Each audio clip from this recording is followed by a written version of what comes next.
Good afternoon, everyone. My name is Amanda Gusta. I'm Director of Collections and Access. We're going to do just a quick technical announcement before we get started with today's presentation. I wanted to just go over this. We're all sort of familiar with Zoom now, but this may look a little bit different from the Zoom you're used to. We're using the webinar version of Zoom, makes things easier for us in the back end. That means a couple of things. One is that you cannot unmute yourself, you're all muted. And another is that there are two ways to get our attention or to ask us questions. The best way to ask us questions will be to use the Q&A function. It's at the bottom of your screen in your Zoom options. It's two little chat boxes. Click Q&A and submit any questions that you may have through that Q&A function. It's the best way to get our attention because sometimes the chat starts to get busy. If you want to sort of comment on something, discuss something, use the chat the way you normally would, please feel free and go ahead to do that. You'll just need to know that when you open up the chat, it'll make sense when you do so. When you open up the chat, you'll have to choose to go to everyone. So you're not just addressing us. Again, it'll make sense when you open it to the chat, you'll see. One last technical note to think about is that we're going to have a couple of different panelists on today's webinar Zoom. And if you have your video settings a certain way, that means that you're going to have some black boxes on the edge of your screen. If you want to get rid of those black boxes and only have the what's being shared in the moment, the way to do that is to go to video settings. So click the little caret that's next to your start video or stop video, choose video settings. And then the thing that you want to choose is check the box that says hide non-video participants. That will mean that anyone who has their camera turned off, which is going to be our other panelists in the Zoom, because we got a couple of other folks from the Vermont Historical Society helping us manage this today. That will mean their black boxes will all disappear and you will only see our presentation today. Future tip for future Zooms. That's how I always have it for my default. That's often the easiest way to view it so it doesn't clutter up your screen with black boxes of folks who have their videos off. So just to recap very briefly, use the Q&A function to address questions to us during today's presentation. Use the chat function for everything else. Make sure you select to everyone, not just to panelists.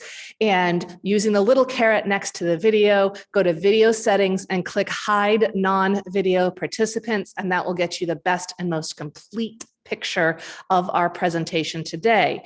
We're still got maybe 2 or 3 more minutes before we get started today, so I'm going to step back off. And in just, like I said, 2 or 3 more minutes, we will begin our annual meeting presentation. High five to everyone who's here early. Thank you for coming in today, and we'll see you shortly.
I guess it's still, well, I guess it's afternoon. So good afternoon. I'm Crocker Bennett. I'm, as the slide says, I'm the president of the Vermont Historical Society. This is the first time I've had the opportunity to present at an annual meeting of the members.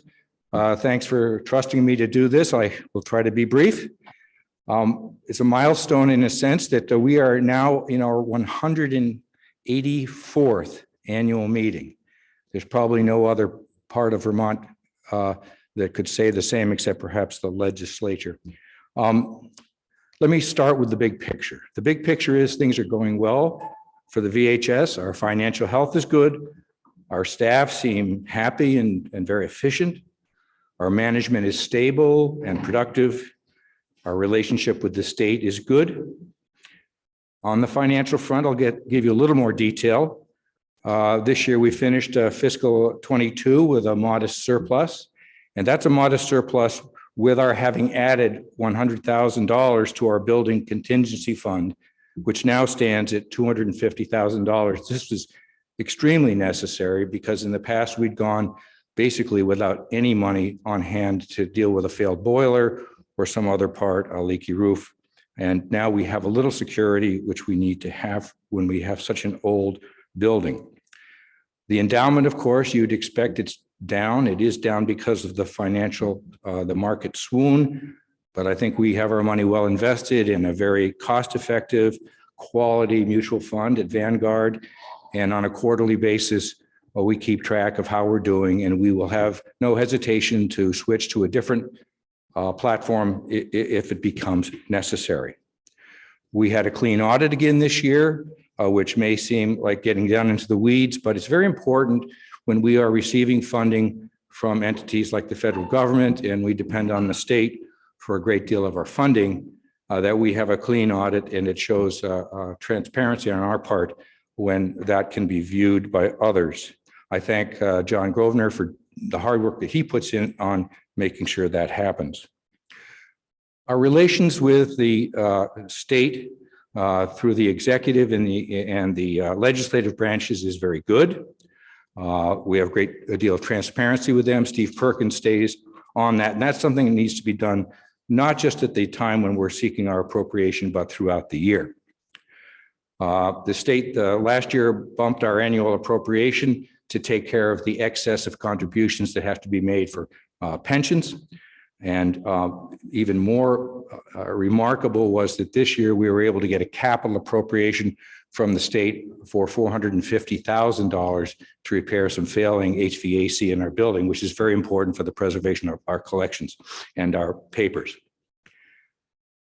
During fiscal year 21 and 22, a great deal of work went into reorganizing how our staff is managed.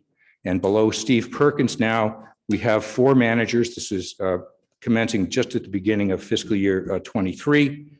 There's now 4 managers, as I said. John Grosvenor is finance and operations.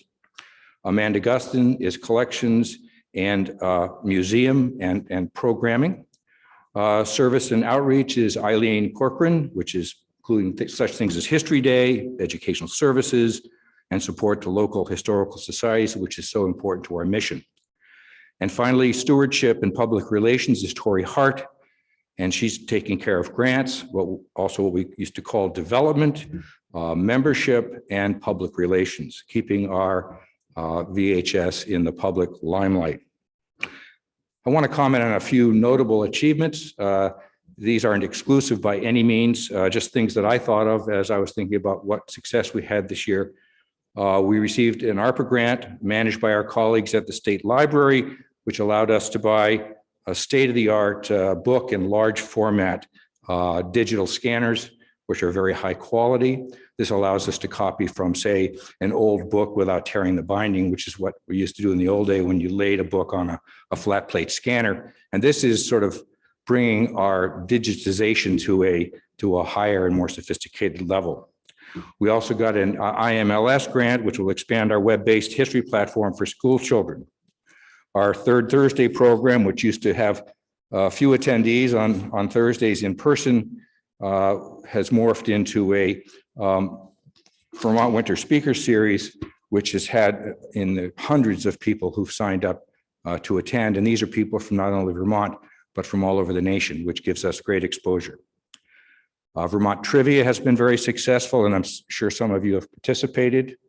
The Catamount exhibit was well received and just closed with the opening of our new exhibit, which many of you will be seeing during this year on the Wilson Globe. Finally, I'd just like to make a couple of notes of passing and appreciation. Paul Carnahan, who was sort of the face of VHS for so many years, has retired and hopefully is enjoying time with his family and doing more skiing than he was want to do when he was working so hard. He'll be missed greatly. And everybody will remember that Nick Muller died early this summer. And he's a great loss to us, who was an honorary trustee and a great scholar and a great friend to the organization. Thank you for participating. I'm going to ask that Steve Perkins come up now. Oh, sorry, I jumped one. My next job is probably the most important one I have here today, and that is the election of our trustees. Formally speaking, the governance committee, acting as the nominating committee, nominates the following individuals for 3-year terms as trustees of the Vermont Historical Society. A slide will appear showing you who those individuals are if our clicker works. I'm going to keep talking, and that will probably show up here in a second. Okay, here we go. Victor Henningsen of Thetford. Victor will be a new trustee, his first term. Penrose Jackson of Heinsberg. She'll be entering her second term. Stephen Kidder of Swanton. He'll be entering his second term. Brian Lindner of Waterbury will be joining us in a first term. Mike McGrath of South Burlington, his second term. And Katie O'Connor, Brattleboro, her first term. Are there any nominations from the floor? People are shaking their heads, so we're not getting any such nominations. Okay, mailed ballots have already been tabulated. An electronic ballot will appear on your screen shortly. And if you have signed up to vote, please vote now. I'll give you a minute.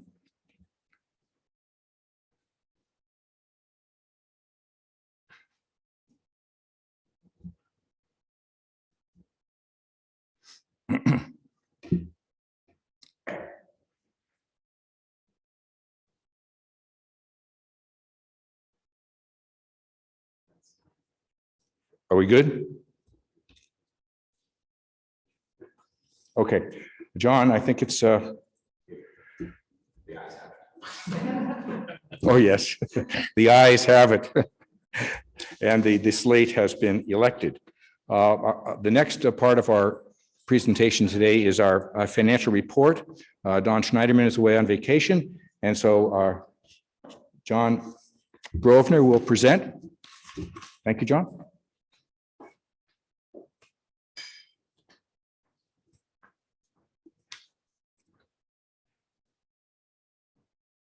All righty, thank you very much for this opportunity to present the last 2 fiscal years, which have been delivered to you in the annual report.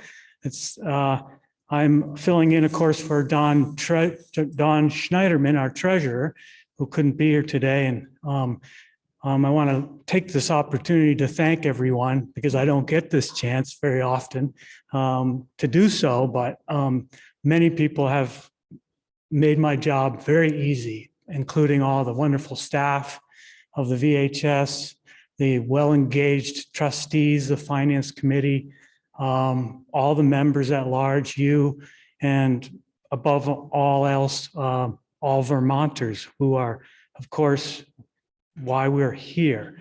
You have in your annual report the financial statements.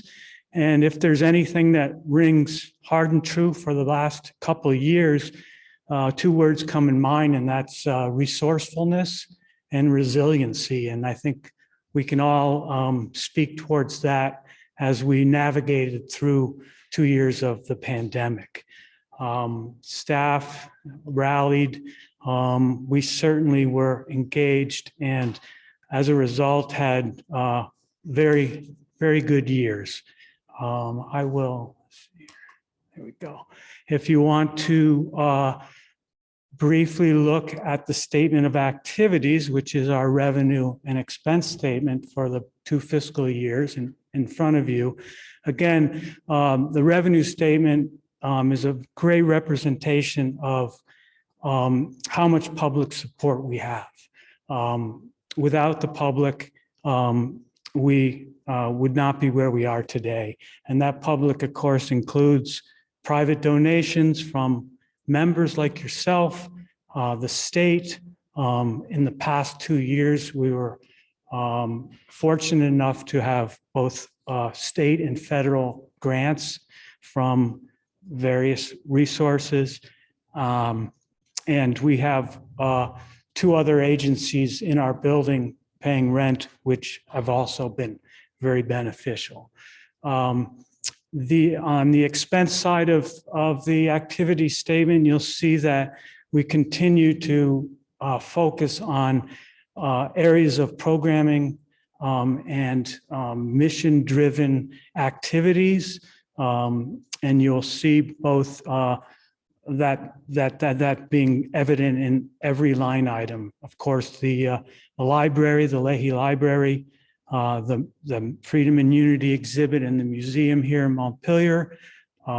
We have large public programming activities in our education department. We support the 190 local historical societies around the state. We operate a small bookstore here at the museum, and we have the VHS publications activity as well. It's difficult for those that are like numbers, like myself. One thing to comment or to look at, because Crocker very well stated that we had very good years the last 2 years. And over the last 2 years, we had unprecedented surpluses that were able to be placed in our building reserve fund to support capital investment in the HVAC system and the building where our collections are held in Barrie.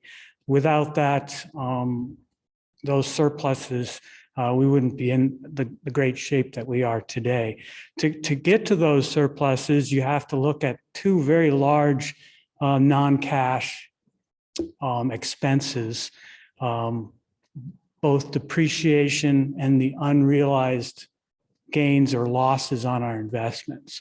So if you were to adjust the revenue and expense statement for those, you would actually see that we had a very consistent $2.2 million in revenue each of those years, and our expenses were less than that, which would created the surpluses for those 2 years. We've been also blessed over the years, 184 years, to develop an extremely strong balance sheet, which I think speaks towards how stable and the strength of our organization financially. You'll see that we have total assets on June 30th of 2022 of $9.5 million and liabilities of only $1.2 million. So you can see that there's a net assets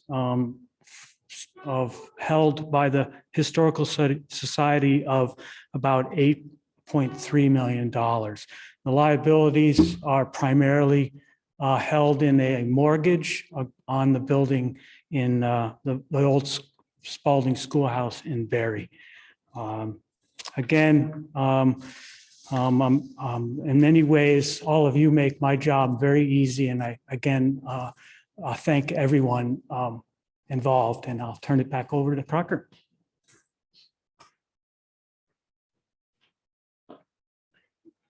Thank you, John. Very good. I would like now to introduce someone who doesn't need an introduction, Steve Perkins, our Executive Director, for his comments. Steve? Thank you very much, Crocker, and happy to be here today and addressing our members out there. And I know many of you are watching us live here today, and many of you will also watch this as a recorded presentation later if you so choose. I was talking to Crocker the other day about this being the 184th iteration of the annual meeting, and prior to World War II, the annual meeting was really the one time that folks got together, and it was published as the Proceedings of the Vermont Historical Society. That is now morphed into our journal, the Vermont History Journal, which I hope you all enjoy. And in some ways, by recording this presentation and doing it in this way, we are once again recording the proceedings of the Vermont Historical Society for posterity's sake. So we've already heard about operations here from Crocker, board operations, as well as the financial report. Thank you, John, for doing that. I guess for me, it's the emotional side of things. So it's been a very interesting 2 years. We talked to you last year. Certainly the pandemic had influence on fiscal year 21. It also had a great impact on fiscal year 22. We started the year last July. That'll be July of 21. Our fiscal year is from July of 21 to June of 22. Really excited to return to a lot of in-person programming in the fall. We had planned some luncheons and of course our popular Vermont Eats program that we had to postpone. But the infection reared its ugly head in the fall, and everything had to be dialed back yet again. And that also includes our schools. And I know the schools have been hit really hard by their response to educating our children during this time. And of course, we saw anywhere from 5,000 to 6,000 school kids a year come through our facility here in Montpelier to learn about Vermont history and apply Vermont history topics to their understanding of social studies. And as we say, being a historian. We have not seen those kids for almost 3 years now. So we're really looking forward to this coming year to welcoming the schools back to the Vermont History Museum, and also initiatives to provide more support to Vermont schools as they navigate the world of understanding social studies, the world of understanding civics, of understanding how we relate to each other in our communities. And we feel it's very important that Vermont history be a big part of that. So much has been made in the past couple of presentations about the volume of federal and state grants over the past 2 years. We are so lucky to have received those and very grateful for those programs. But I also want to talk about you, our members, and our donors. These public grants are celebrated. They have whole marketing plans that come around them, and you see news releases from our federal delegations offices about these grants and whatnot. But many of these grants, and going forward, almost all of these grants have to be matched in a one-to-one manner. We match that through our operating budget, and our operating budget is funded by you, our members. So you are very important to us. Your continuing membership, your continuing donations help make these programs possible. And I guess I could say it leverages our ability to get these grants that allow us to do more great things on your behalf for the state of Vermont. So I think I'd written in my remarks in our annual report, if you want to read that. So we talked about that. And for every 250,000 project grant we receive, we must raise an equal amount in privately or through earned revenue. We are doing that right now, and I look forward to working with each and every one of you in the future to continue this good work. Rather than have Crocker come back up here again, I'm going to jump into the next agenda item here on our program so we can get quickly to our speaker. I'm sure that's why you all tuned in. So it's my pleasure to present 2 awards today. The first is the Richard O. Hathaway Award. This award goes to an individual, group, or organization recognized as making an outstanding contribution to the field of Vermont history.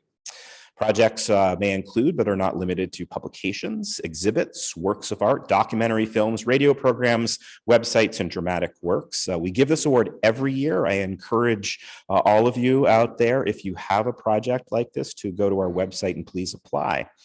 So this year, the award is presented to the Danville Historical Society for their publication, West Danville, Vermont, Then and Now, 1781 to 2021. And I brought a little show and tell with me here. It's a beautiful volume. Let me try to get it on camera for you. They are for sale here at the Vermont Historical Society, and you can pick them up from the Danville Historical Society as well. This book was written by Jane Bolton Brown, Patty Houghton Connolly, and Dorothy Eyre Larrabee. And I know we have some folks from the Danville Historical Society watching today, and congratulations. This book has been 7 years in the making. They started talking about it in 2013. It was finished last year. And I would say, reading the book and reading the front matter that this book, finishing this book, was the ultimate pandemic project. So congratulations for knuckling down and using that time to finish this publication. It's very well organized, well written, and richly illustrated. I do look forward to visiting the society in person to present you a very handsome plaque and the award money. This award does come with a cash award, so we look forward to seeing you in a few weeks. The second award is our biennial Kate Fellowship, Weston Kate Fellowship. Weston Kate Jr. Was a former director of the Vermont Historical Society, and a fellowship was established by his family in his name. It's to encourage research in Vermont history. It supports a scholar for about a calendar year in any aspect of Vermont history. It's open to all individuals. Usually the final product is a research essay or article published in the Vermont History Journal, though that is not a requirement. It could be a movie, it could be all sorts of other things. So this year, we received a large number of high quality applications. So it made for a very lively and lengthy debate within the Collections and Research Committee of our board, which chooses this fellowship. The committee has chosen for the 2022-2023 Kate Fellowship, Dr. Rebecca Edwards, for a research project entitled Vermont's Founding Deaf Fathers and Mothers. Dr. Edwards will research the deaf community in Vermont as it began organizing in the 1850s.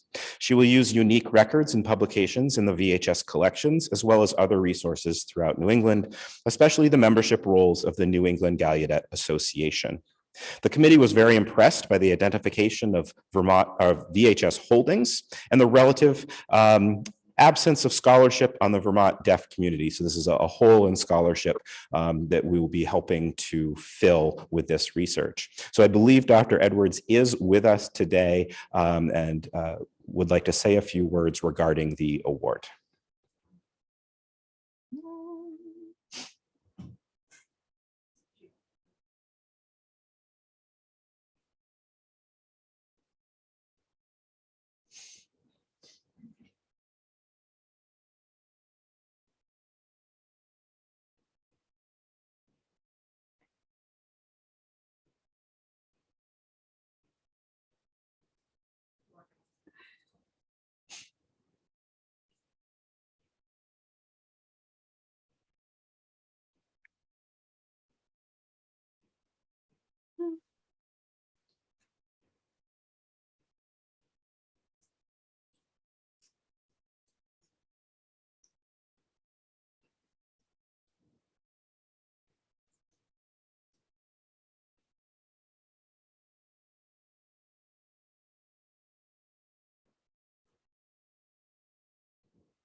There we go. Excellent. Oh my gosh. I just want to say I'm so honored to get to get this award. I do a lot of research in deaf history, and it's often overlooked. And so it's sort of a source of joy and frustration at the same time. That is joy because you are filling a hole, as you said, but also frustration because there's not a lot of work done. And sometimes it feels like you're out there alone. And it's nice now to have a partner in this project. New England is home to the deaf community in many ways. Historically, the first schools for deaf people were founded, of course, in New England. And so Vermonters who attended school in the 19th century were among the very first deaf people in United States history ever to receive a formal education. So far, they are just names on a page. I can tell you who attended and not a lot more. So I'm really looking forward to being able to add some life to those names with your support. I'm, like I said, it's a huge honor, and I'm thrilled. Thank you so much.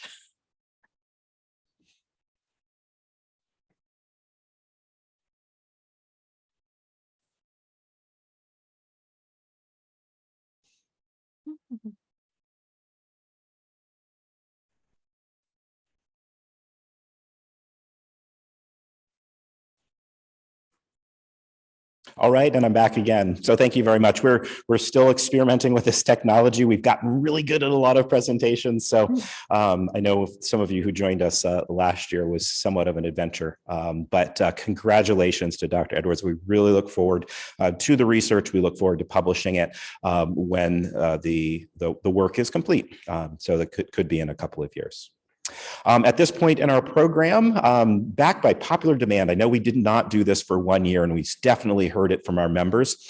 We are going to give some highlights of acquisitions to the collection within the past fiscal year. So it's my pleasure to invite Kate Phillips. As Crocker said, Paul retired after more than 30 years as the librarian of the Vermont Historical Society, but Kate is stepping into those shoes and more than able to run ahead, and we really look forward to having Kate join all of us. And so today she will present some of the acquisitions within the library in the past fiscal year.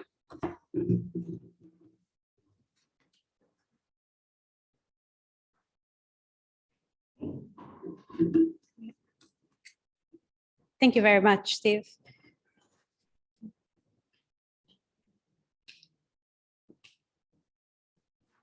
So today I'm going to be taking you through just a very small selection of material that we welcomed into our collection since the last annual meeting. The items I've chosen today represent a range of collecting priorities for the Vermont Historical Society and speak to a few key activities and developments in the Leahy Library. So since the very beginning of the pandemic, the library has sought to document this very strange and monumental time in our history, first through a crowdsourced digital archive, and then through collecting physical items that tell a variety of stories of the COVID-19 experience. So here you see just a few examples of that archive. We have a newsletter distributed to residents of Copley Woodlands, a senior living facility in Stowe, a newsletter from the Vermont Food Bank, which points to one of the most pressing issues of this era, food insecurity, and a couple of different stickers handed out at Vermont vaccination sites. And here we have one of my favorite items from the collection, a diary kept by a South Burlington resident from March 2020 through April 2022. And I particularly love this spread from April 2020, which shares both a photo of masks made by a neighbor and asks what lessons we might learn from the pandemic of 1918. And we imagine and hope that this collection will continue to grow in the years to come, especially in tandem with the COVID-19 Oral History Project that is now beginning. So turning now towards another monumental moment in history, the Second World War, and you're looking at a drawing by Stephen Belaski of Bellows Falls, Vermont. Mr. Belaski was an artist who completed several murals around Vermont, including a 1937 series in the Rutland Post Office as part of the Works Progress Administration's Federal Art Project, as well as murals in the Fort Ethan Allen Officers Club and Bellows Falls High School, where he later taught art. During World War II, Pulaski served in the drafting department of the Signal Corps, based largely in North Africa. Pulaski's niece donated several albums of his artwork to VHS. And earlier this year, we received some generous funding from the American Rescue Plan Act, or ARPA, which Crocker mentioned earlier, through the Department of Libraries. And this funding was largely designated towards amping up our digitization program in the library. It allowed us to purchase several new pieces of scanning equipment and hire 2 temporary employees to scan collection items and create accompanying metadata. The Pulaski drawings, freshly arrived and visually compelling, were one of the first items, first things that we scanned during this time. Not long after we made them publicly available in Digital Vermont, we heard from another relative of the artist who had stumbled upon them through a Google search. And she was excited to connect with some of her relatives' artwork, which was new to her, and express interest in possibly adding additional materials to the collection later at a later date. So this was a really great example of the visibility of digitized collections, leading to both unexpected discovery and further growth of the Historical Society's collection. So this is a map of Reigate, Vermont, which was made by James Whitelaw, who served as Vermont's second Surveyor General after Ira Allen. He first came to the area in 1773 as a land scout for the Scotch American Company of Farmers, which purchased the land that is now Reigate later that year. And this map shows the lots of the Reigate settlers and was made by Whitelaw in, I think, approximately 1780. This map was given to us by the Reigate Historical Society, who had taken wonderful care of the map over many years, but felt that it would be better held in a secure, climate-controlled facility like VHS. This is quite a large wall map, and it had been displayed prominently in the Reigate Historical Society and referenced frequently. So using one of our new large format scanners purchased with the ARPA funding, we were able to produce an absolutely beautiful scan and create a print of the map and return that to the frame and its longtime place of display. So now the original map is securely stored and available to researchers at VHS, and a faithful display copy remains accessible in the town in which it was made. So you're looking here at a spread from an atlas created by John W. Chandler in the early 19th century. This shows Brunswick, Vermont, and its land proprietors. The atlas has been in our collection for 101 years, so it's hardly a new acquisition. But I'm showing it to you today because this year, through the generosity of a VHS member, we were able to have this wonderful atlas professionally conserved. The conservator cleaned and made some repairs to the text block and then rebound the book. Before it was rebound, she took advantage of the pages lying completely flat and digitized the volume for us. And you can now view the full atlas on Digital Vermont, our current digital platform. One interesting side note, the conservator shared that while the book was disbound, she found horsehair wedged into the binding and in the gutter of the book, perhaps pointing to active use in the field while on horseback. I'm showing you one more spread here. This is Groton, Vermont, and you may have seen this map reproduced in black and white in the most recent issue of History Connections, accompanying an article written by Marjorie Strong and Paul Carnahan, where you can learn more about this atlas and its relationship to others in our collection. Now for something completely different, leaving you on a fun note, the Vermont Lumberjack Roundup. So we received a donation of programs, photographs, and promotional bumper stickers from a family who operated a print shop in Bristol, Vermont, which produced the promotional material for this event, which was an annual weekend of demonstrations, exhibitions, contests, organized by what was then called the Vermont Department of Forests and Parks, in cooperation with Vermont's wood-using industries, which included the lumber and paper industries. On the program for the Lumberjack Roundup were such events as the two-man cross-cut sawing, rolling pin throwing, the naming of the Lumberjack Queen, and whatever it is these two men on the right are doing, logs.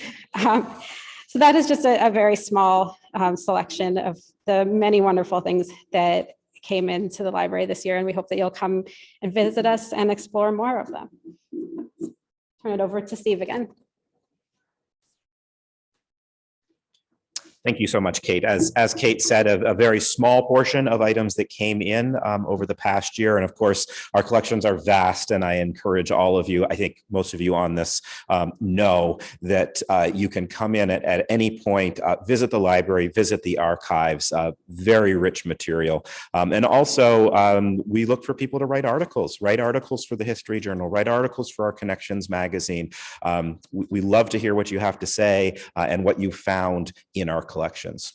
So this year, I'm going to take on the duty of showing you a few of the museum collections that we've added. I've just picked a few highlights. Again, a very large collection. We're in the process of cataloging that collection online so that you have more access to it.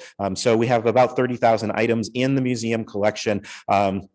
I keep using the number 6,000, but I know it goes up every day. 7, Amanda's still giving me the thumbs up. 8,000 items now available on our website. So you can search our library holdings on our website. You can also search our museum holdings. We're adding more every day. The first item that we've selected to show you is this Pages jacket from the Vermont State House. And I think most of you know that Vermont middle schoolers are encouraged to apply for the Vermont Page program. They spend a good part of their spring semester in the Vermont State House, either working in the House of Representatives or in the Vermont State Senate. And they carry messages, they help organize moving bills around, really anything the Sergeant at Arms needs, and help out legislators. And I know they create lifelong friendships and an understanding of how Vermont government works. This program has gone on for decades. In fact, I couldn't find the exact year when it started, so please let me know so I can include that in our cataloging. But the program had been in existence for decades, and it wasn't until 1969 that the first female page was appointed to this program. And so that was in 1969, and it was worn, this jacket was worn by Diane Kearns of Bennington.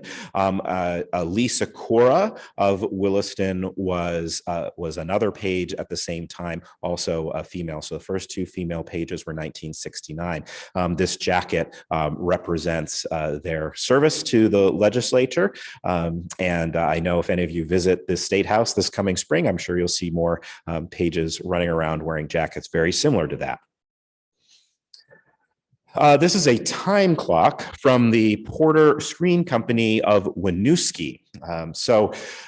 If many of you maybe don't know about the Porter Screen Company, but it was the largest wooden screen company in the world for decades. It was founded in Burlington in 1881, but by 1893 had moved to a much larger complex in Winooski. Half of that complex is still there today. It's a senior living facility. They made use of all of this wood that was going through the port of Burlington. I think people have often heard statistics about Burlington being the largest lumber port of the world for a few years. So all this lumber was coming through Burlington. It was being finished on the Burlington waterfront. A lot of it was being then shipped out as finished lumber, but much of it stayed here. And the screen company used that finished lumber to make window screens. So the kind you put, you open up your sash window and you open up that screen and put it in there, but also custom window treatments for many of these Victorian style houses in early 20th century. Nice big windows. They needed screens, screen doors, screen porches. They were sold all over North America, and many were transshipped internationally. The company stayed in business until 1952, when the aluminum manufacturing industry made wooden screens obsolete. This time clock, which dates from about 1919, recorded all of the employees as they entered and left the factory for their shifts. A very interesting piece of mechanical history. It represents the Porter Screen Company as well. And also an interesting Vermont connection. This clock was manufactured by the International Time Recording Company. That is one of the companies that ultimately became International Business Machines, or IBM, which took over as one of Vermont's largest employers in the late 1960s.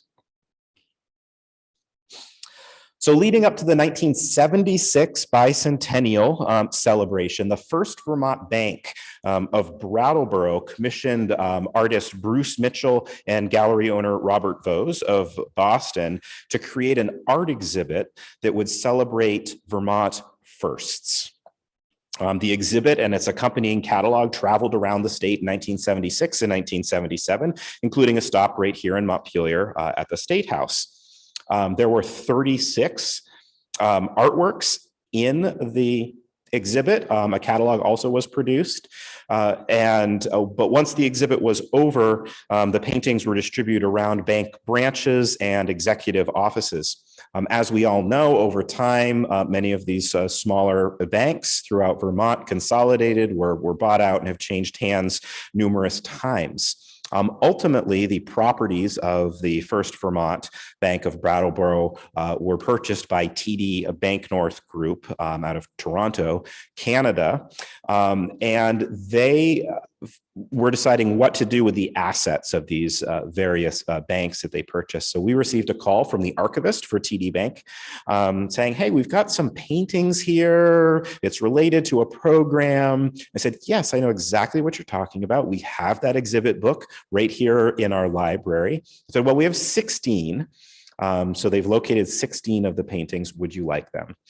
We would. So we accepted 16 of the 36 paintings. We don't know where the rest are. So if anyone has one, please let us know, into our collection. It's an interesting snapshot of what people considered the most important things to celebrate about Vermont in 1976, in the bicentennial year. This is just one piece. I like this one because it was painted within an old window frame. So rather than one painting, you get 12 smaller paintings in the exhibit. If you would like to see these paintings, we actually do have them hung throughout the halls of the Vermont History Center. So come visit us in Barrie, and I'd be happy to show you some of these paintings. We also received a large collection from the artist Frances, who went by Fanny Ide, married name Sprague, of St. Johnsbury. She was the niece of Henry Clay Ide, who was governor of the Philippines. So she did travel internationally a bit. She began drawing at a young age. And when she was 15, she was even asked to start illustrating books by local authors in the Northeast Kingdom. So for example, in 1904, she illustrated the book Milton Blairley and the Green Mountain Boys by Willard Goss Davenport, another name you've probably heard in Vermont. She ultimately married Oliver Mitchell Sprague, who was a professor at Harvard, and they traveled throughout the East, being he was spoke and taught in Tokyo at the Imperial University of Japan. So she took art lessons both in Japan and in Cambridge, where he taught at Harvard, and continued to draw and paint and do wonderful pen and ink drawings throughout her career, continued to provide illustrations for books, mostly historical fiction dealing with New England history. The family summered in Greensboro, and so she often spent her summers here in Vermont. And so we have many cases now of her drawings here at the Vermont Historical Society. So just a few examples that you can see on the screen. A couple more items to show. I love this one because it shows the town that I bought my very first house in, North Pownell, Vermont, when my wife and I were living in southern Vermont. This is a painting by Marion Hughes. Marion Hughes was an artist whose work spanned 40 years and in many different styles, starting out as regionalism, which was a style popular during the Great Depression, similar to Paul Sample's work, which we have here in the museum, to a more expressionistic style after World War II. You're looking at the more expressionistic style style here on your screen. She's a native of Massachusetts, and she operated the Springfield Art School from 1925 to 1940, and she did serve as the supervisor of the WPA art projects for all of Western Massachusetts from 1936 to 1938. In 1933, she acquired a studio in Pownell, Vermont, and so she spent her summers and many weekends there until 1940, when she married Dr. Robert Barstow of Pownell, and they moved into his home on Mount Anthony Road, also in Pownell. They remained in residence there. She painted through her entire life until the early 1960s. She died in the early 1960s. So a great little painting representing Marion Hughes' beautiful picture of North Pownell, Vermont. As Kate would say, something completely different and relating to, we're in election year this year. This is a sealed ballot bag from the 1994 general election from the town of Norton, Vermont. It is sealed and signed by the town clerk. These bags of ballots are kept for a number of years in case they need to be audited. Obviously, we've moved well beyond that, being in 1994. So a very interesting object with the official ballots in it, the official stamped bag and sealed for us to exhibit election history here at the Vermont Historical Society. And then the last piece, again, we can't get away from talking about this, but we do have a number of projects, collecting projects, both object-based, digitally based, and now an oral history project, which will result in a book and podcast series over the next couple of years on how Vermont responded to the pandemic. We contacted the Vermont Agency of Transportation as the highway signs were coming down kind of in the middle of the pandemic, and the state of Vermont graciously donated a full set of signs to us. So this is one of the signs you probably all saw on the highways in Vermont.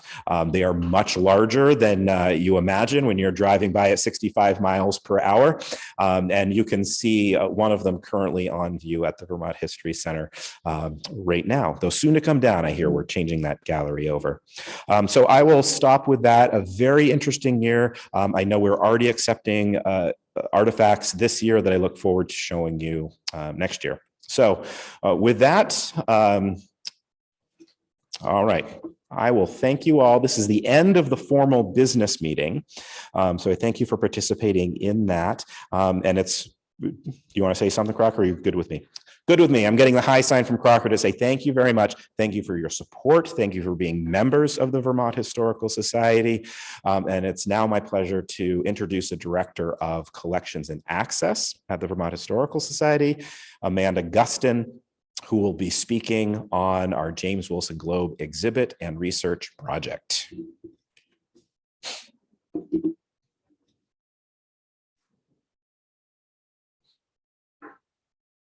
Good afternoon, everyone. Just get situated up here. Do you know, I'm reflecting, Steve, none of the paintings on Vermont Firsts have James Wilson in them. So, so we're gonna move ahead. There we go. One more. Okay. So it's my pleasure today to talk to you about the results of a research project that we have been doing here at the Vermont Historical Society for about 18 months.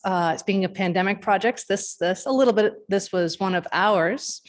And that project has resulted in an exhibition that is now on at the Vermont History Museum. I'm gesturing behind me, be through the doors out of the community room here, the Snelling room at the Vermont History Museum. We have placed on exhibit a number of James Wilson globes, as well as other exhibits talking about the importance and the questions posed by maps throughout Vermont history.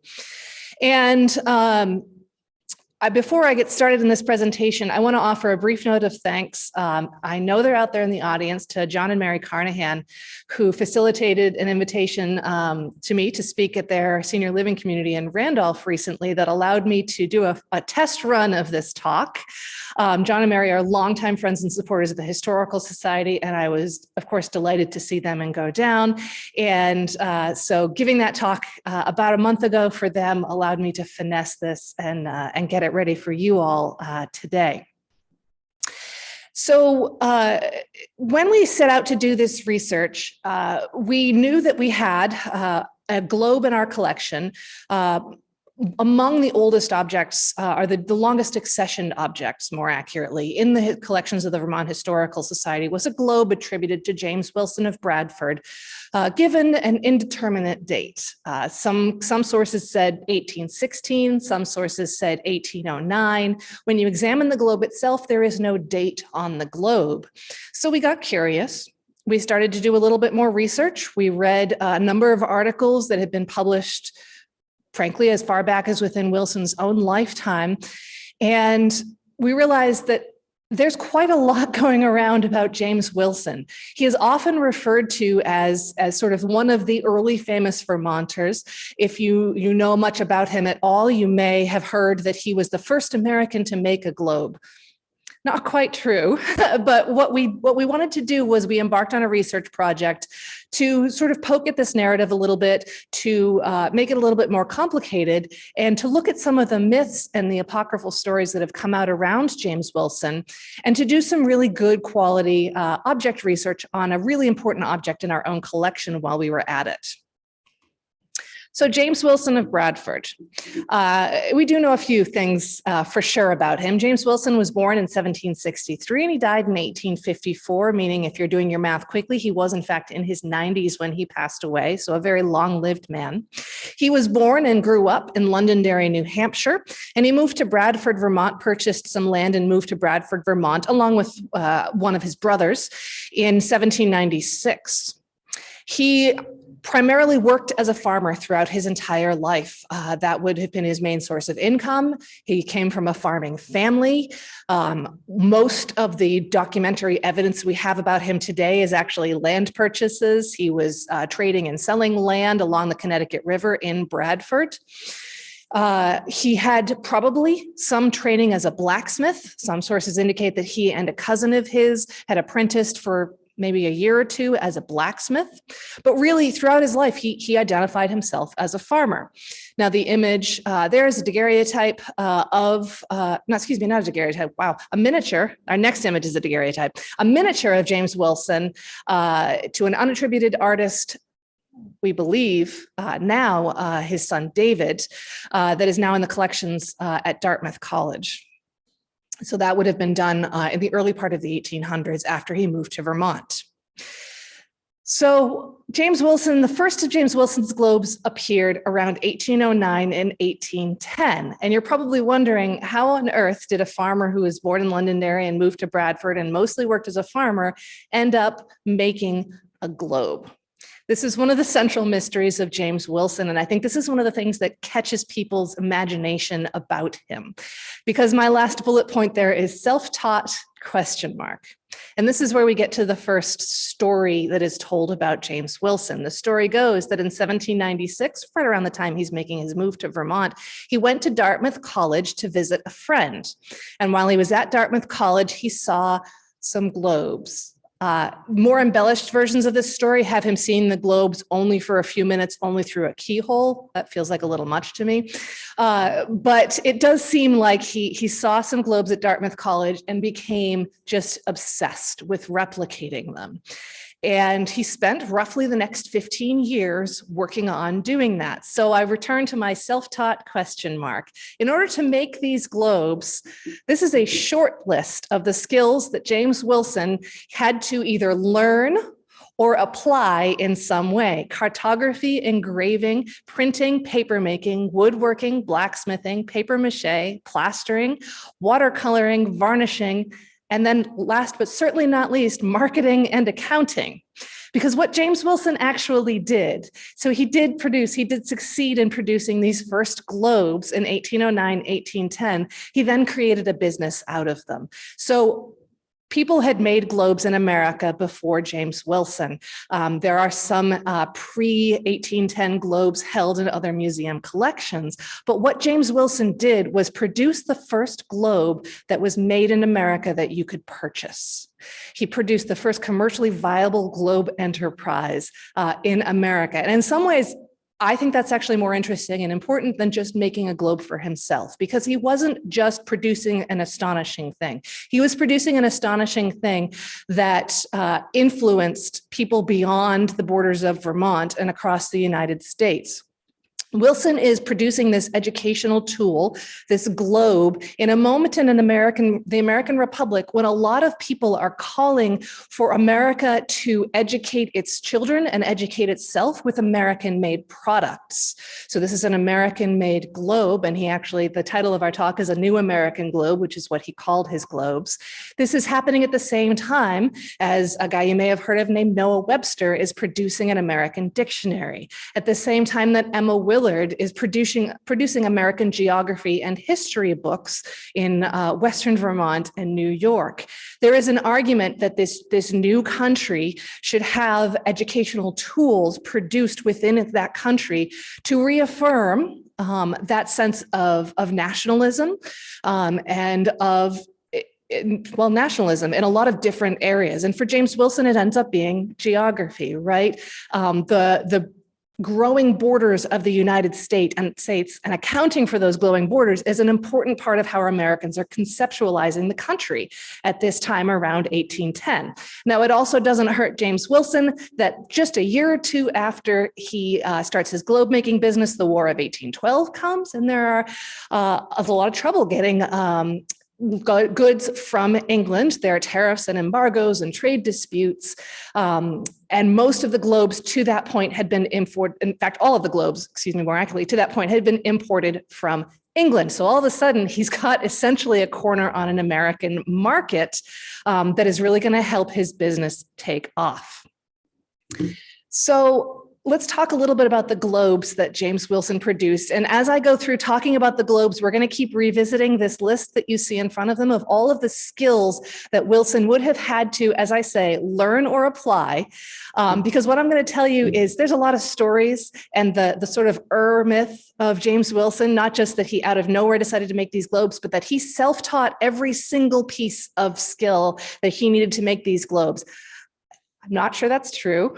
I hate to bust the myth, but I think it's actually, frankly, equally as interesting and important that he was able to network, that he's able to connect with others with these skills, and that he was able to integrate all of these skills together to produce his finished product. I think that says a lot more interesting things about the history of Vermont generally and the history of this area in and around Bradford in the early 19th century, and about networks of Vermont craftspeople and intellectual networks than just one person doing all of this by himself. So I've been talking about globes a lot. Here is, this is the Vermont Historical Society's, as I said, undated globe. And the question that really kicked off this whole project for us about 18 months ago was, why do our collections records and a lot of articles say it's dated 1816 when there's no date on the globe? And other sources about Wilson indicate he may have started making them in 1809, 1810. Ultimately, what we have decided and now updated the catalog record is that this is one of the first globes that Wilson produced in 1809, 1810. So we've given it an 1810 date in our catalog. I think the first thing, and this is one of the globes that's on exhibit here at the Vermont Historical Society, it very rarely comes out. So this is our chance to show it off. And you're able to walk all the way around it the way we've exhibited it today. It is an absolutely stunning object. It's impossible to walk past this object without spending some time looking at it deeply. And the more deeply you look at it, the more entranced you become, because the more there is to look at. So as I said, Wilson produces these first globes. I want you to look at this globe and think about the fact that James Wilson made this globe in his farm workshop in Bradford. That is indisputable. He may not have made every single thing that went into this globe, but he put this globe together in his farm workshop in Bradford. It is a truly stunning triumph of precision, of art, and of craft, all melded together. Wilson produced, we don't know how many globes in this 1810 run. There are only 4 extant today. The Vermont Historical Society owns one, the Bennington Museum, the Bradford Historical Society, and the Harvard Map Collections each have one, and they're all roughly the same. They have some small stylistic differences that lead us to think that he was still doing a little bit of experimentation with how he was making the globes. Wilson continued on. Here is the nameplate from his next run of globes. He continued and made a new version in 1811 that was substantially different in some ways. The maps were quite a bit different, and 1 or 2 pieces of the construction were different. There are quite a few more 1811s extant today. So Wilson made the 1811s for about the next 9 years.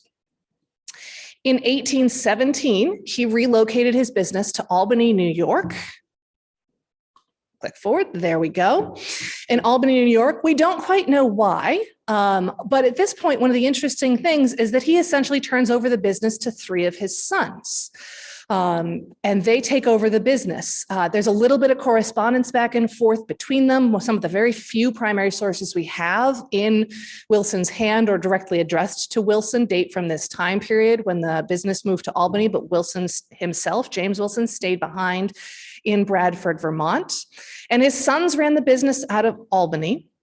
By 1833, unfortunately, all 3 of those sons who were running the business had passed away. And the business was sold out of the family to a man named Cyrus Lancaster, who had actually been involved with the business since it was in Bradford. He actually came from Bradford, and then he moved with the company to Albany with those sons. And then he married the widow of one of the sons, so it a little bit stayed in the family in that way. And Lancaster continued producing globes until, I say here, the 1850s. The last definitively dated globe we have is from 1852. Unfortunately, the company relocated quite a lot while it was in Albany and burned down a couple of times. So we do not have any original source records from the time when the James Wilson and Sons, as the company was known, and then it was known as Wilson Globes, even after it was sold out of the family, but made by Cyrus Lancaster. So we don't have any original business records from this time. The only primary source records that we have are a handful of those pieces of correspondence, and as you can see on this slide, the advertisements. Now, during this time period that the globes are being made in Albany, the business is absolutely exploding, but James Wilson is staying in Bradford. Remember how I said he primarily identifies himself as a farmer? It's such an interesting thing about him that he became obsessed with making this thing. He made this thing after 15 years of work. He made this extraordinary thing, and then he moved the company to Albany with his sons and went back to being a farmer. I think he was the kind of guy who loved a challenge, who loved a new project. He had a brain that just never stopped, and we'll see more examples of that later. And then he sort of had moved on with it. He was on to the next challenge and the next thing. While he stayed in Bradford, well, we'll talk about him in a second. I'll talk more about what he did later in a moment, but he did stay in Bradford. The company, as I said, was wildly successful, accounting for a good chunk, if not a majority, of the American-made globe market, because by about 1820, there were other American-made globes on the scene, including some out of Boston.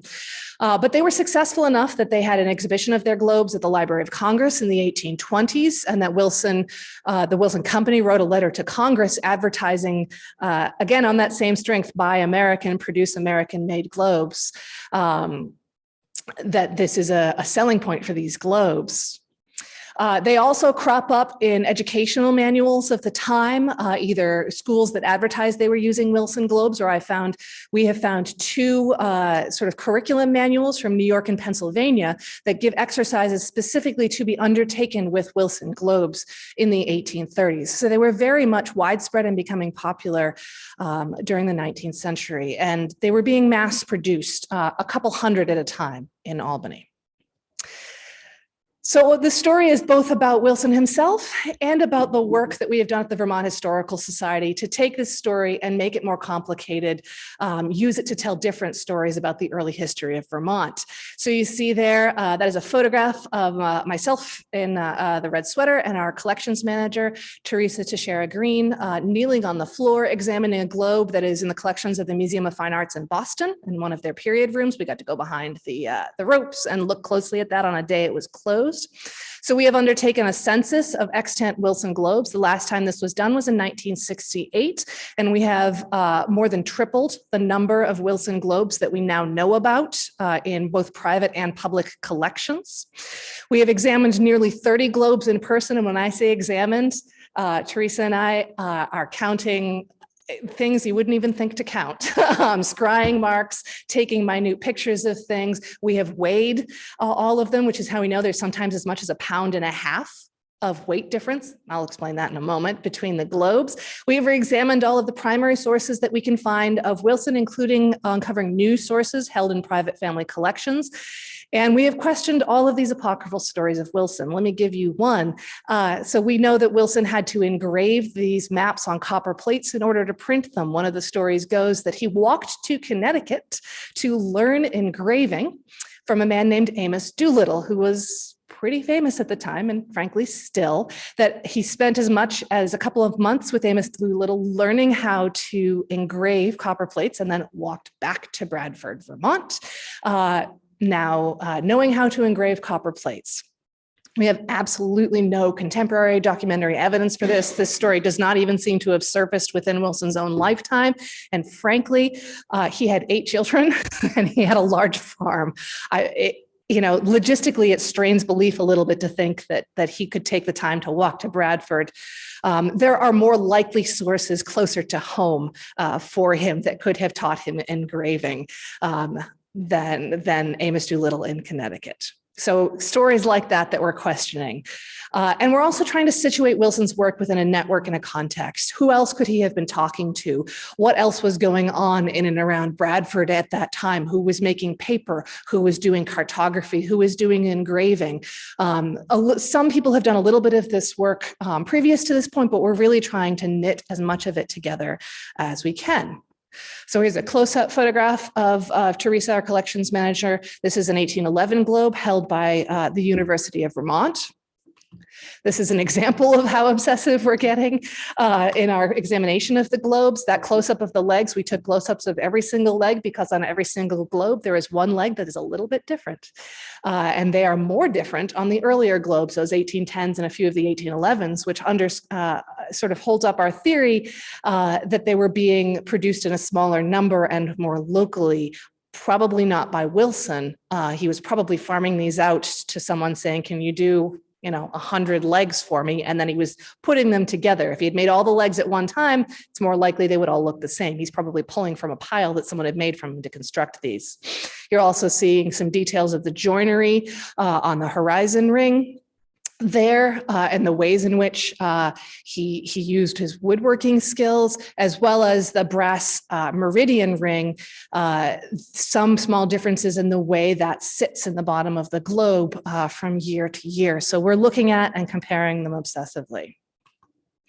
This is a piece of the primary source evidence that I told you we have re-examined. So this is held by the University of Vermont. They have a small collection of Wilson-related materials.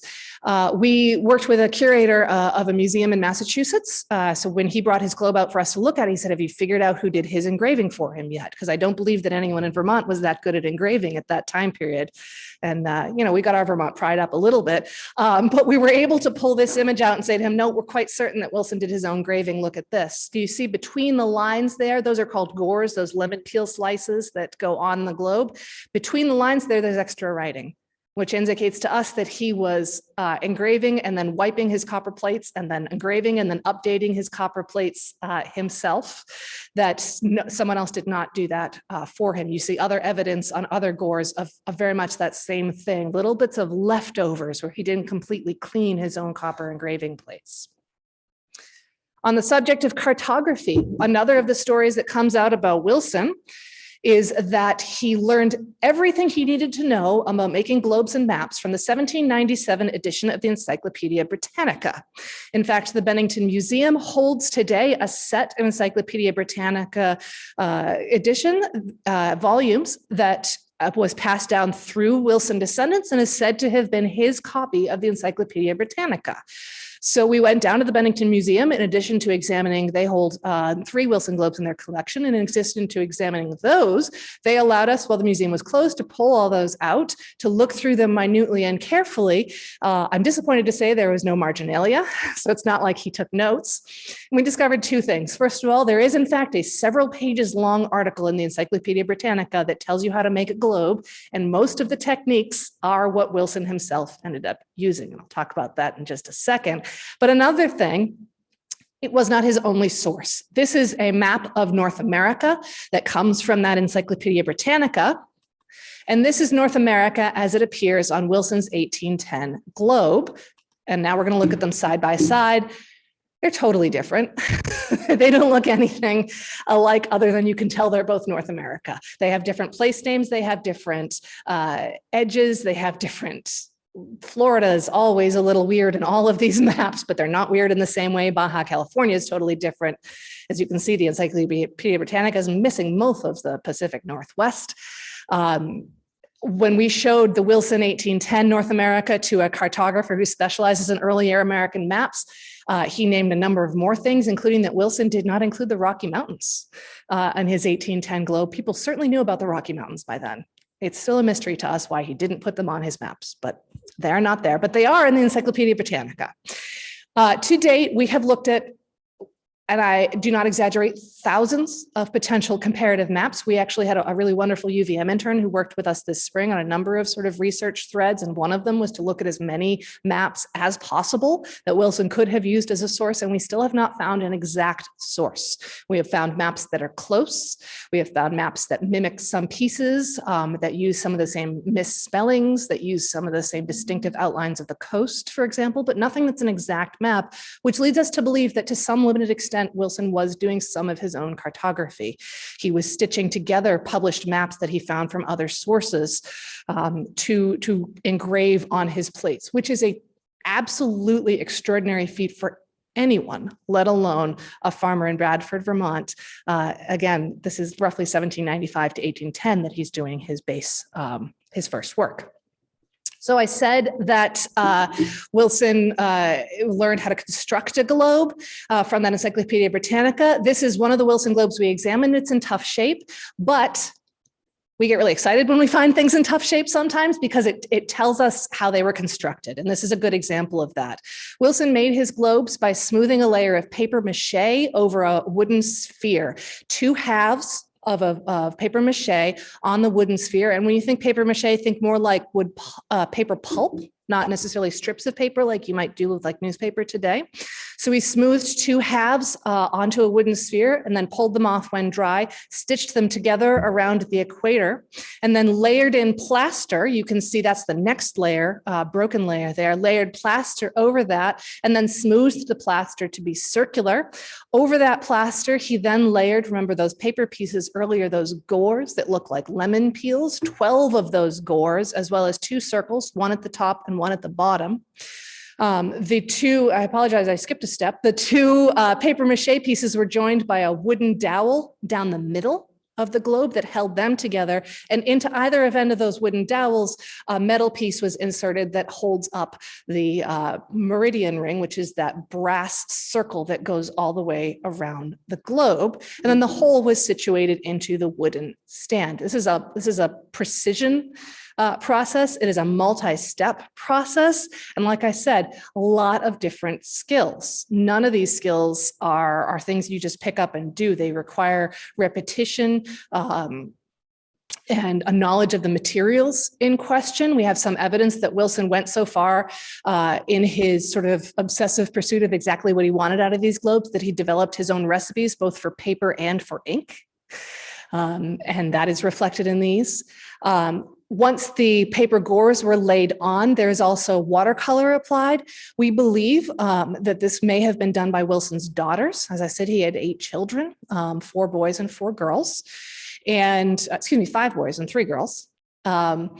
And we believe that some of the watercolor may have been done by Wilson's daughters, especially in the earlier ones. Then over the watercolor, a hide-based glue was applied, probably the same hide-based glue that was used to apply the gores in the first place, leading to a sort of decoupage effect and style of construction. And then After who knows how many steps for drying and for finessing and everything like that, you have a finished globe ready for market. Part of our examination process included a really fun half day spent at the Central Vermont Medical Center. That's Kim, who was our tech for the day, and enjoyed it just as much as we did. Thanks to the generosity of a number of our partner institutions, Norwich University, the Shelburne Museum, and the University of Vermont, all brought their globes to CVMC so that we were able to get comparatives of globes stretching anywhere from 1810 to 1831. And you can see here some of those x-rays. On the left-hand side there is our 1810 globe. Do you see that long, narrow bit there? So think back to our process of paper mache and then plaster and then turning the plaster to make the sphere. He's doing these in his farm workshop. Making a perfect sphere is really difficult with today's precision instruments. He probably was not getting them to be a perfect sphere. So he had to put in a counterweight so that it would rotate smoothly and come to a rest at a certain point. In 1810 on the left, he is experimenting with his counterweights. We have that long nail like object there that's in our 1810. We had access to x-rays of the Bradford Historical Society's 1810 globe, which show a bag of shot, which is a totally different style of counterweight. On the right in this image, this is an 1811 globe that belongs to the University of Vermont that shows a bag of shot that has broken inside the globe. You can see the sort of two pieces of it up above the equator there, and the little bits of shot either embedded within the globe or fall into the bottom of the globe. This is not at all uncommon. It's extremely common for globes that had bags of shot as counterweight. This X-ray discovery, as well as some of the stylistic indications on the exterior of this globe, lead us to think this is one of the very few 1811 globes that Wilson made in Vermont. Remember how I said he moved production to Albany in 1817? He continued to label globes as that 1811 date, because that's when the plate's dated from, up until 1819, 1820. So the bulk of the 1811 globes that are still extant today were actually made in Albany, but there are some, and we believe we assembled enough evidence. One of our hopes was, can we date the 1811 globes? That was one of our big research questions at the beginning of this project, and we believe we have, that this UVM 1811, they're lucky enough to have two, one we believe made in Vermont and one we believe made in Albany. I'm going to show you here. This is Norwich University's 1820 globe. I believe this is their terrestrial globe. Norwich University's Sullivan Museum, for a fun shout out, has what we believe to be the only pair of globes still in their original sort of use habitat. This pair of globes was purchased by Alden Partridge from James Wilson when he founded Norwich University for use in the classroom. And this is the only pair of globes, as I said, a terrestrial and celestial, showing the night sky, that we believe remain with the institution where they originated from. Every other globe we found has passed through private hands, has been sold in and out of various families, or are sent to a museum of some kind. So the continuity and the documentation that they have the letter from the Wilson Company saying, oh, we'll drop it off when we're traveling back from Albany back to Bradford to you in Norwich is really something remarkable. But it also shows you that by 1820, Wilson had landed on, you see that sort of plug on the left-hand side there, that's what the counterweights would be for the late 1811s and then on forward. Those counterweights match every single globe that we were able to X-ray dated from 1820 and afterwards, including we and the Vermont Historical Society have a pair of globes that are also on exhibit from 1831 that passed down through the Wilson family and were given to us. And those counterweights match those as well. So we had a lot of fun X-raying the globes that day. There are still more things to learn from this, like measuring the thickness of the plaster, measuring the thickness of the paper mache, doing more precision measurements on various things, using some of the guides that we're able to put in the X-rays. But those are some of our first jump lessons. So those are Wilson's globes, and he's most well known for his globes, but James Wilson did a lot of other things too. He applied those cartography and engraving skills to do some map making for James Whitelaw. Kate presented that beautiful Reigate map that Whitelaw created. Whitelaw's huge map of Vermont that you can see here. The second edition of that, he turned to Wilson more locally to engrave for him. And that we have reproduced that map in a very large format here in our exhibition, so you can get up close and personal with it. Wilson also collaborated with a man named Isaac Eddy out of Wethersfield. and Whitelaw's out of Reigate, so just a little bit north. He also collaborated with Isaac Eddy out of Wethersfield. Remember how I said there were people more locally that it made more sense for him to have learned engraving from? Isaac Eddy is one of our candidates. The figures, those astrological figures around the horizon ring, and some of Isaac Eddy's illustrations bear a lot of similarities. The faces are not great in the same way. So we think that there's a little bit closer to home influence than going all the way to Connecticut. Wilson also remained active in education throughout his life. You remember how I said he was the kind of guy who just never sat still. He was like an engineer's engineer, right? He always wanted to figure things out. He founded Bradford Academy. He remained a farmer in and around Bradford. Today, if you go to the rest stop on I-91 in Bradford, there's the historical marker for James Wilson is there. And if you stand facing the Connecticut River, the land roughly between where you are and the Connecticut River, roughly speaking, includes a lot of what was Wilson's farmland. So you can get yourself situated there. But Wilson carried on correspondence with his children and grandchildren. His grandchildren actually ended up scattered all over the world. One of his grandsons ended up as a whaler and would write letters home to him saying, you know, we've just gone through Indonesia and it's, you know, and tell him about it. Some of that correspondence sort of provides a little bit of a window into Wilson's mind. We know, for example, that he was a religious skeptic, that he had some, as I said, skeptical, perhaps cynical things to say about the Great Awakening as it came through Vermont. He was not a tent revival kind of person. He seems to have held to a sort of deist philosophy, which would have been a very Enlightenment view of the world, and that he liked to argue with and think about such things and continue to experiment throughout his life. And so I leave you with this piece, which we are also fortunate enough to have on exhibition here at the History Museum on loan from the University of Vermont. This is an orrery, which is a fun vocab word. An orrery is a physical model of the solar system. And at the end of his life, we date this orrery to the late 1740s or early 1750s. So he was in his 80s and into his 90s when he was making this orrery. It is a model, a working model of the solar system with just the sun, the earth, and a moon. And you can turn the crank there, and he has arranged the weights and the precision of movement in such a way that the earth tips and tilts in the same way it does to reflect the changes of the season. That as it moves around, what you can't see in our picture here is on top of that horizon ring, there are the months of the year and the seasons of the year. And this is, again, this is an object of extraordinary precision, but it also reflects very much a homemade feel to it. You can still see his drafting marks on the wood. Those legs have a lot of similarities in common with his globes. And remember, we showed those joins on the horizon and earlier. It's the same joins in here, which allows us a direct crafting link to Wilson's work and allows sort of more backup evidence for a lot of the work he was doing with the globe instead of just taking it for granted that he did these pieces of it. This production at the end of his life shows us that he was still using those same techniques. The writing on the paper around the edge is also extraordinarily precise and in the same hand as a lot of the engraving on the globe. So that also provides corroborating evidence for us.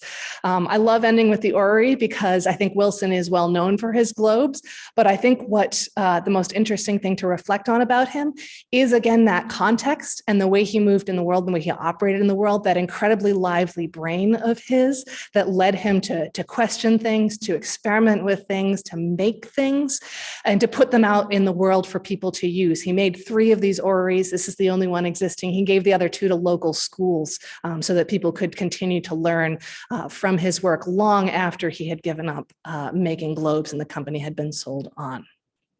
So we are going to continue this work on Wilson. We have the exhibition up and we are going to produce an article on Wilson for publication in Vermont History. So keep an eye out for that. And now I want to remind you, I'm happy to take questions. And I want to remind you that the best way to do that is to use the Q&A function that you can see in your webinar at the bottom of your screen. Tori Hart is working on the computer there. She's going to read them to me, and then I will read them back to you. So we make sure we capture it on the microphone, and then I will be happy to answer your questions.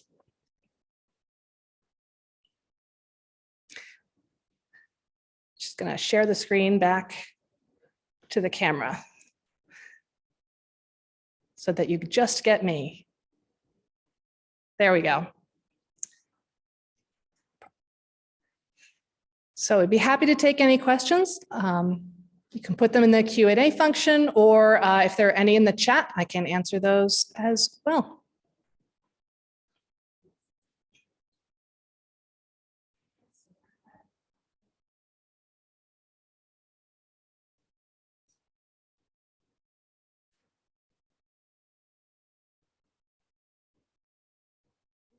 Evidence that Wilson's globes were used in Vermont's early schools or they Great. So Bonnie's question is there any evidence that Wilson's globes were used in early Vermont schools, and were they affordable? Yes and yes.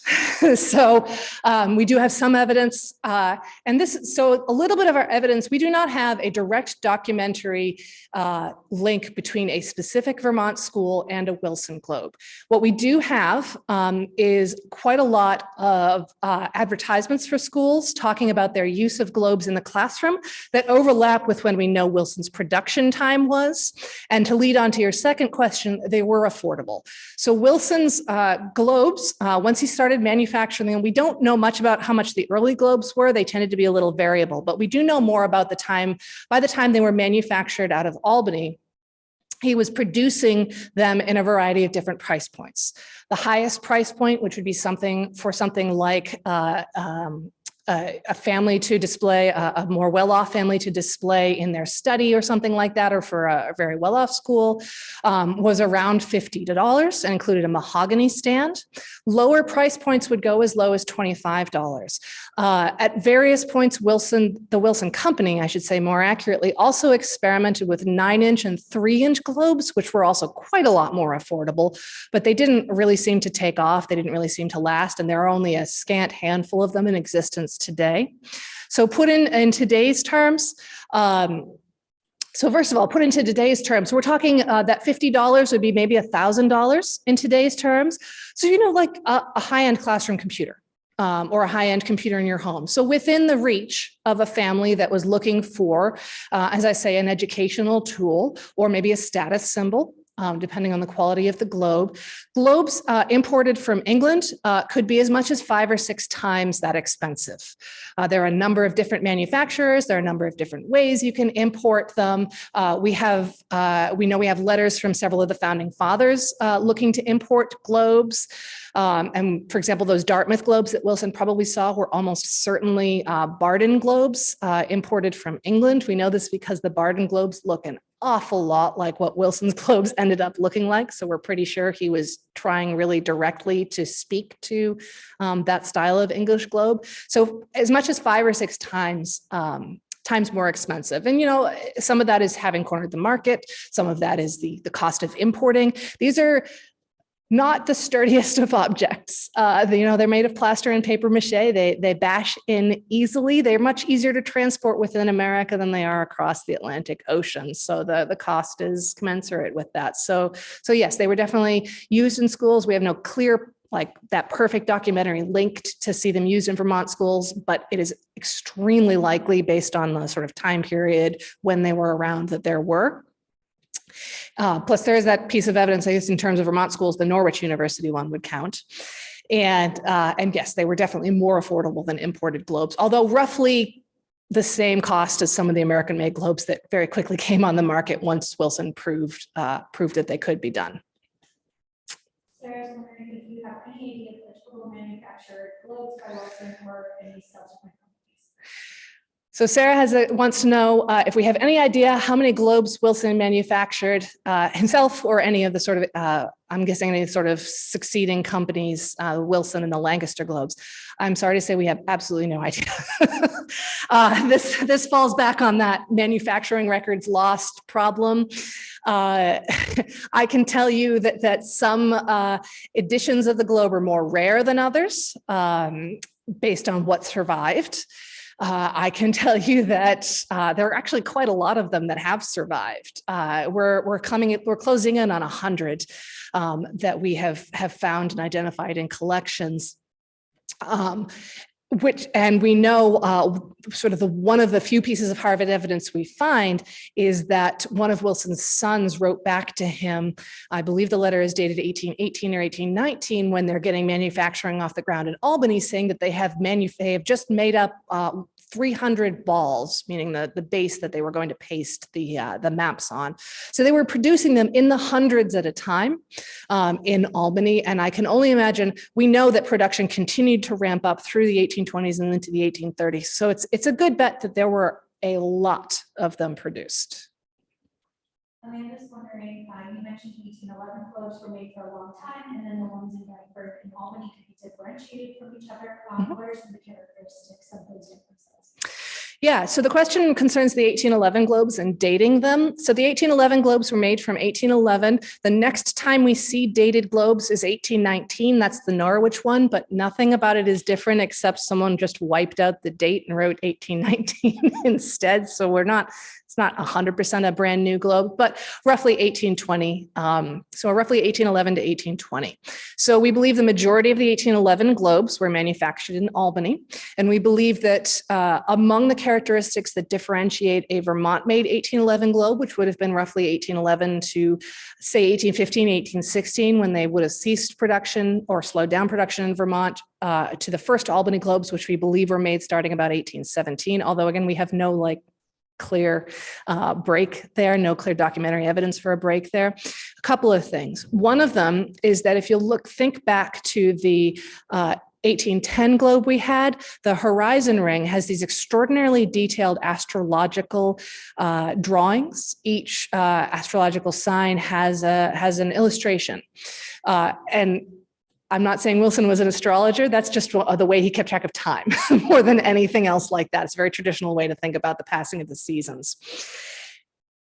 The 1811s some of them have that very detailed drawing, illustrated astrological, and some of them have a much more simplified horizon ring, which is just the names of those signs, Taurus, Scorpio, I'm sorry, I'm bad with astrology, but all of those around the edge, the names of the months, the degrees, also because it serves as a 360 degree, and then just small symbols. There are symbols that are traditionally used for those astrological signs, there's a number 2 for Gemini, I think it is, and it's just those symbols used. So that's one thing that we believe differentiates the Vermont ones, because we think he's using the same template from those 1810 globes on some of the early 1811s, and then he changes that template when production moves to Albany. And another is, and we realize it's not entirely practical to X-ray all the globes out there, but I strongly suspect that if you look closely at 1811 globes, you will see experimentation in the counterweight in the early Vermont-made 1811s, and then that settled, standardized counterweight, that plug that you could see in the Albany-made 1811s. Again, because it moved to a manufacturing style production line rather than an individual farm workshop style of production. How are the globes marketed is a question. It's a great question. We have some pieces of evidence for this. Globes were sold in a couple of ways. The very earliest of the globes, Wilson sold personally to friends and neighbors. At one time, there was an account book in which Wilson recorded some of his early sales to some friends and neighbors. That account book, pieces of it were published in an article around 1900. It has since been lost, unfortunately. So early by word of mouth to friends and neighbors. And again, this is another instance. This is why I put marketing and accounting on his list of skills, because he's networking within the intellectual community of Vermont at the time. But pretty quickly, by the mid-18 teens, he is marketing by word of mouth by way of booksellers. So we have advertisements from booksellers in Boston and New York that are saying, we just got a shipment of new Wilson globes in, and they're doing a little bit of the talking up for him, but they're advertising to their local audience, saying you can get this newfangled Wilson globe here. He is not doing that for himself. They're advertising, come and buy these things at our bookseller. By the 1820s, marketing has, by the move to Albany and within the first couple of years of the move to Albany, he's advertising by way of direct newspaper advertisement for J. Wilson globes. Get them at your local bookseller, or you can order them directly from the company and have them shipped to you. And he's also going so far as the 1820s is when there's this circular printed and distributed to members of Congress and a small exhibition of the globes at the Library of Congress saying, you know, buy American, buy the Wilson globes. This is how we should teach American kids. So he's progressed, I would argue at that point, beyond a regional advertisement of his product and is selling really nationally by the 1820s. What was the color used on the globes? All right, a couple of different colors, some of which have survived better than others. And I'll be honest, in a system we have still not 100% figured out. Green usually holds up really well. In most of the globes, the sort of like eastern 2/3 of North America is this lovely dark green. Some places were colored in blue. Some places were colored in yellow, and this one you can only barely tell. It actually might have been a dark yellow originally, but most of that has faded very badly. And there are some that were painted in red as well. Generally, they seem to have kept to the boundaries of countries or continents or large regional areas. We're not talking necessarily, the maps most of the time are not every single country border. Sometimes they go a little more regionally than that. And they generally hold, so North America is almost always, the eastern 2/3 is almost always green. There were some coloring conventions at the time that, let me see if I can explain this succinctly, that some globes or maps matched the colors that countries or regions of the world were colored in according to a sort of colonialist history of that area of the world. Some map makers delineated places that had been formerly or were currently English colonies, French colonies, so on and so forth by certain colors. It doesn't look like Wilson's system was that precise or that correlated to anything other than some consistency. Like I said, North America is always green. One of the challenges of looking at the colors now is that when a globe is restored, oftentimes the varnish has darkened considerably. And in order to wash the varnish out, a lot of the same things you would do to wash the varnish and be able to actually see the globe, some of them are so dark you can barely make anything out. Oftentimes that will also leach the color out. He was not necessarily doing color fast dyes. So the globes that have been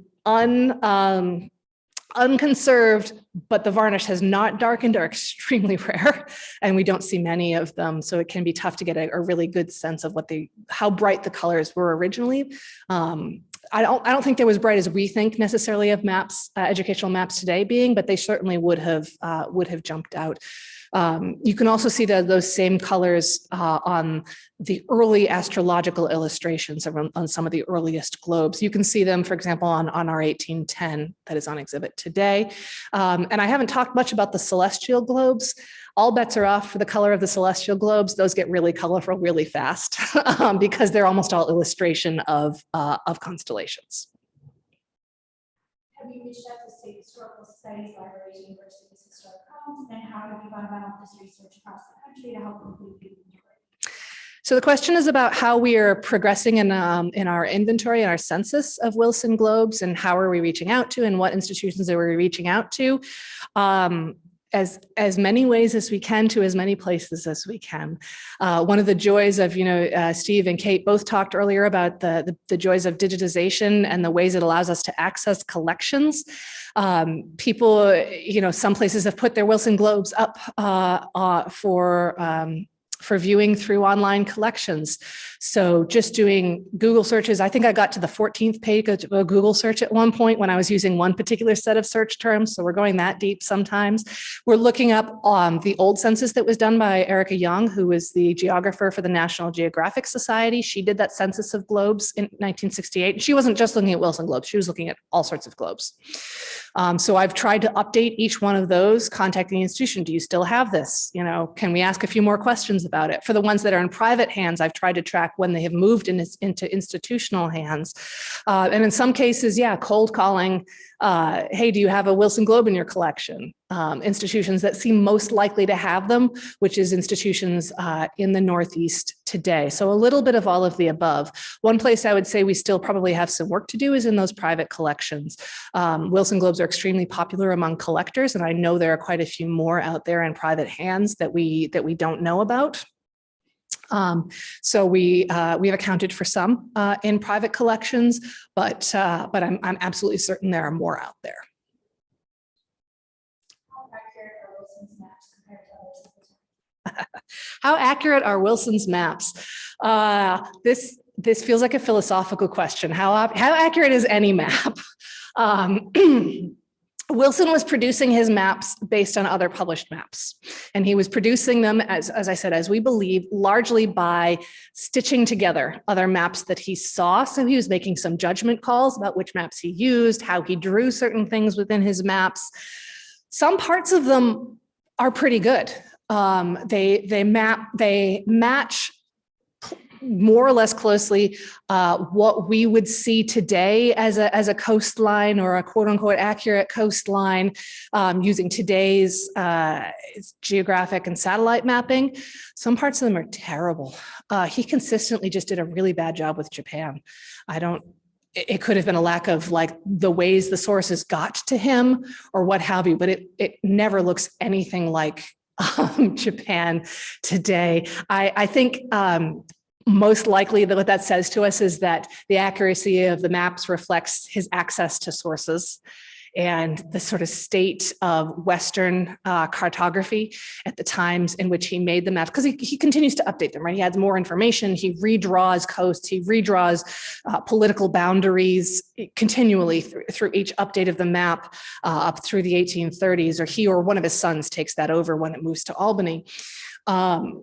So in as much as any map is a symbolic representation and can't contain, every possible piece of information, sometimes he does okay and sometimes he does very poorly.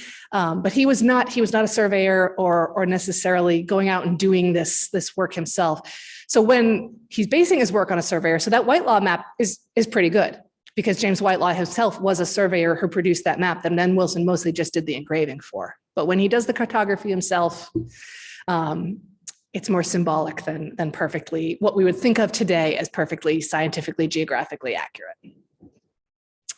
So that was our last question, and we've certainly gone a little over time. So thank you so much, everyone, for joining us today for the Vermont Historical Society's annual meeting. I would very much encourage you to come visit the Globe, come see some of these globes in person for yourself here at the Vermont History Museum. They'll be up through the end of June 2023, at which time we will change them over. I would encourage you to continue to follow the work of the Vermont Historical Society by visiting our website, vermonthistory.org, by following us on social media. We are active on Facebook and Instagram and Twitter, as well as YouTube. And I would also close out by saying, if you have enjoyed the things that you've seen today, the presentations from the staff members you've heard, the work that we are undertaking in a wide variety of ways, that you please consider supporting the Vermont Historical Society if you're not doing so already with a donation. Again, go to vermonthistory.org for everything you need to find to do that. So with that, I will officially close out our annual meeting. We welcome you to follow up with us and continue to ask any questions and continue to share your ideas. Thank you so much.